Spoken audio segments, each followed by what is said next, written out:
नमस्कार विद्यार्थी मित्रांनो, मी सौ कीर्ती उदय पाटील आपल्या उल्हास विद्यालयमधून इयत्ता 8वीसाठी गणित हा विषय शिकवत आहे. आज आपण सेतू अभ्यासामध्ये डे ऑफ 34 आणि टॉपिक आहे एरिया ऑफ राईट ट्रँगल याचा आपण अभ्यास करणार आहोत. I am going to teach you how to solve the examples which are depending upon the area of a right triangle. So for getting the formula, there is given a diagram of a rectangle.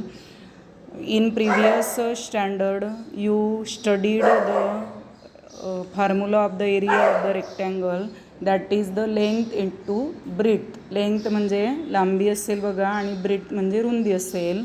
तर आपण rectangular paper जो असेल त्याचे suppose या ठिकाणी आपल्याला activity दिलेली आहे की divide the rectangular paper into 2 equal triangles.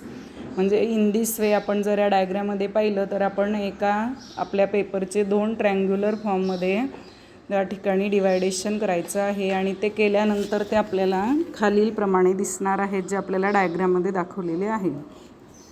So from this we conclude that the area of rectangle is equal to 2 into the area of the right triangle. जे रेक्टँगलचे 2 इक्वल पार्ट झाले बघा 1 and 2. So एका रेक्टँगलचा formula आपल्याला कसा मिळेल तर 2 into right area of the right triangle. याच्यावरून आता आपल्याला एरिया ऑफ राईट ट्रँगल काढायचा आहे तर त्याचा फॉर्म्युला काय येणार 1/2 into base into height. So our formula for the area of right triangle is 1/2 into base into height.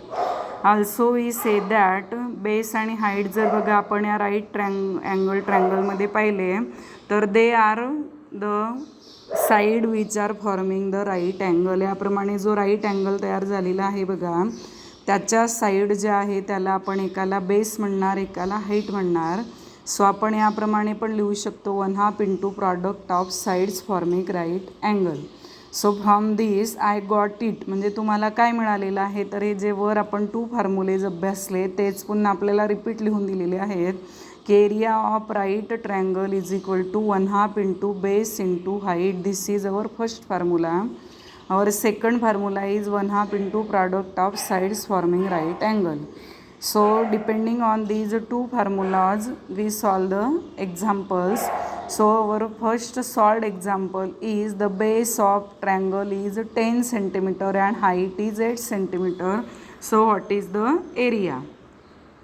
So for solving this example first we write that the base is equal to 10 centimeter and height is equal to 8 centimeter. Then we write the formula area of right triangle is equal to 1/2 into base into height. Then we put the values 1/2 into, in the place of base I write the 10 and in the place of height I write the 8. So by putting the values 1/2 into 10 into 8, then I divide the given values. 2 डिनॉमिनेटरला आहे बघा so आपण त्याच्याने divide करणार आहोत. 2 1 जा 2 2 5 जा 10 आणि 5 into 8चा आपण प्रॉडक्ट करणार and we get the answer that is the 40 square centimetre. In this way we calculate the area of the triangle by using the formula 1/2 into base into height. Then today's our homework is first example is the area of a right triangle is 49. Area is given that is the 49 and one side of the right angle is the 14 unit. One side of the right angle is 14 unit.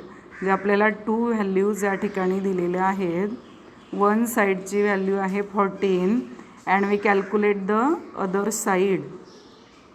Other side आपल्याला calculate करायची आहे. So we know that this is the right angle. त्याच्यातून one side आपल्याला दिलेली आहे 14 and another side can be calculated. So first we write the formula area of right triangle is equal to, आपण असा formula लिहिणार area of right triangle is equal to 1/2 into product of the side forming the right angle. Product of the side forming the right angle असं आपण formula लिहिणार. So आपण याला काय म्हणू शकतो 1/2 into one side plus into other side 1/2 into one side into other side. त्याच्यातून area is the given that is the 49. Value of one side is given that is the 14 and other side आपल्याला calculate करायची आहे. So we write here other side. Then by dividing this 2 2 1 जा 2 2 7 जा 14 आपल्याला याप्रमाणे answer त्या ठिकाणी मिळेल. And our next step is 14 is equal to 7 into other side. 49 into other side. आपला एरिया आहे त्या ठिकाणी 49. So I write on the left hand side that is the 49. 49 आपला लेफ्ट हँड साईडला असेल आणि 14ला 2ने डिवाईड केल्यानंतर 7 आन्सर आपल्याला मिळालेला आहे. So other side is equal to, आता 7ने मल्टिप्लाय केला आहे सो आपण त्याच्याने डिव्हाइड करणार. 49/7 and I get the answer 7 unit. आपल्याला सेंटीमीटर मीटर असं काहीच दिलं नाही आहे बघा, युनिट शब्द दिलेला आहे. So I write the 7 unit.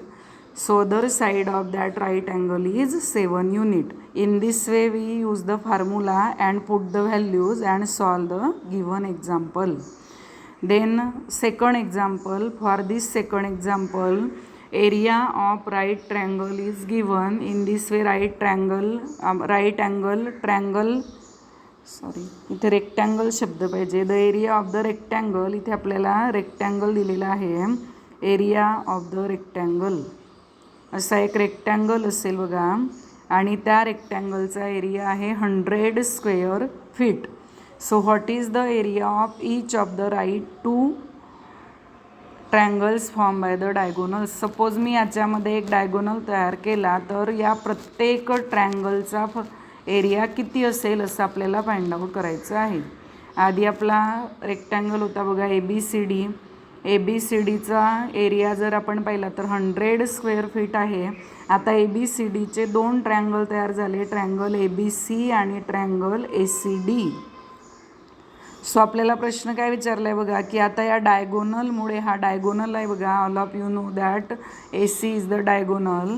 So आता हा जो डायगोनल आहे याच्यामुळे जे हे 2 पार्ट झाले, व्हॉट इज द एरिया. तर आपण याचा एरिया काय करू शकतो बघा, area of triangle ABC is equal to area of triangle ACD is equal to 1/2 into area of rectangle ABCD. ABCDचे 2 सेम पार्ट झालेत बघा डायगोनलमुळे, त्याच्यामुळे ABCDचे आपण डिवाइड बाय 2 करणार आणि 1/2 into 100 and I get the answer that is area of triangle ABC is equal to 50 and ACD is equal to 50. In this way the triangle which are formed by the diagonal having the area 50 square feet. प्रत्येकाचा area हा त्या ठिकाणी 50 square feet येणार.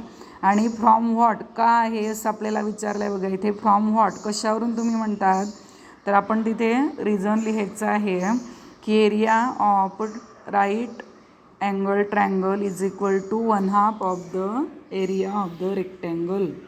तो त्याच्या 1/2 असतो. So आपण त्या ठिकाणी त्याप्रमाणे कन्क्लूड केलेलं आहे की त्याचा एरिया हा त्या ठिकाणी 50 स्क्वेअर फीट असणार आहे. सर्व विद्यार्थ्यांना उदाहरणे कशी सोडवली त्याची पद्धत समजलेली असेल. फक्त तुम्ही पाठांतर करायचं आहे 2 फॉर्म्युल्यांचं. एक फॉर्म्युला आहे 1/2 इंटू बेस इंटू हाईट आणि दुसरा जो फॉर्म्युला आहे बघा आपला तो आहे 1/2 into product of side forming right angle. That is one side into other side into 1/2. याप्रमाणे आपण फक्त फॉर्म्युला पाठांतर करून त्याच्यामध्ये व्हॅल्यूज पुट करायचे आहेत आणि एक्झाम्पल सॉल्व करायचे आहेत. सर्वांना उदाहरणे समजलेली असतील. धन्यवाद.